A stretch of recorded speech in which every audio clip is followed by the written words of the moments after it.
Assalamualaikum warahmatullahi wabarakatuh. Waalaikumsalam warahmatullahi wabarakatuh. Halo sobat sejarah, kembali lagi bersama kami di podcast Jejak Nusantara. Saya Krisna, host kalian.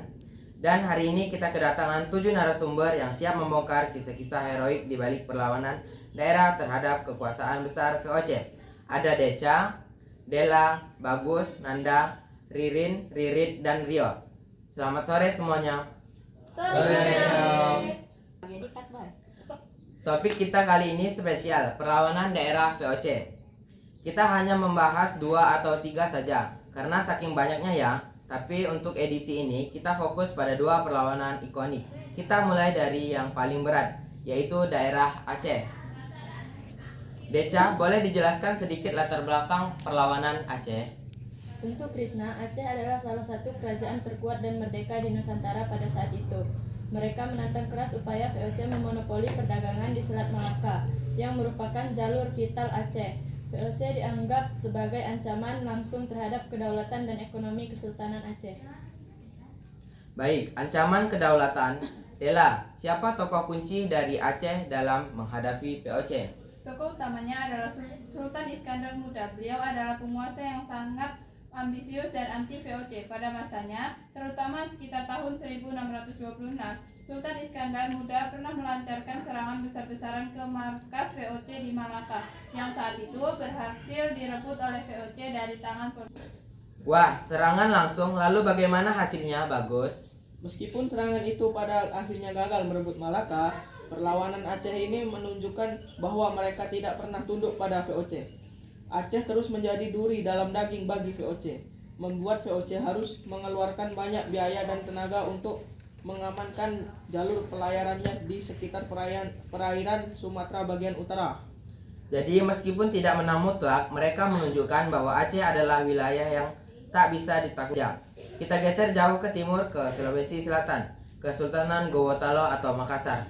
Nanda, apa yang membuat VOC tertarik dan akhirnya bentrok di sana? Makassar adalah pusat perdagangan rempah-rempah yang sangat ramai.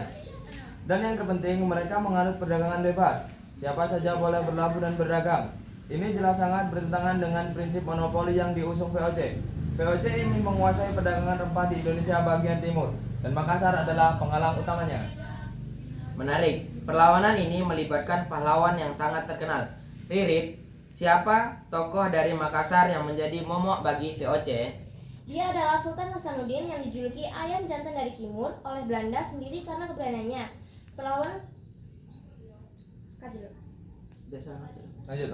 Perlawanan paling sengit terjadi sekitar tahun 1666 sampai 1669. Sultan Hasanuddin memimpin rakyatnya untuk menolak semua upaya VOC memaksakan monopoli.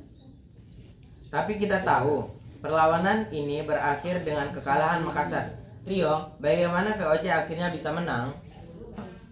Sayangnya VOC menerapkan teknik definisi MPA atau politik adu domba. VOC bekerja sama dengan bangsawan Bugis dari boneka Aurel. Palaka yang merupakan musuh tradisional Gowo, gabungan kekuatan VOC dan aura Palaka membuat posisi Sultan Hasanuddin terdesak hingga akhirnya beliau terpaksa menandatangani perjanjian Bongyang pada tahun 1667 yang sangat merugikan Gowo. Sebuah kisah yang getir. Jadi, dari 2 perlawanan ini, kita melihat betapa giginya para pemimpin dan rakyat Nusantara melawan keserakahan VOC.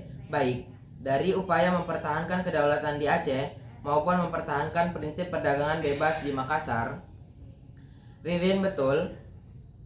Betul Krishna, mereka adalah simbol semangat perlawanan yang tidak pernah padam.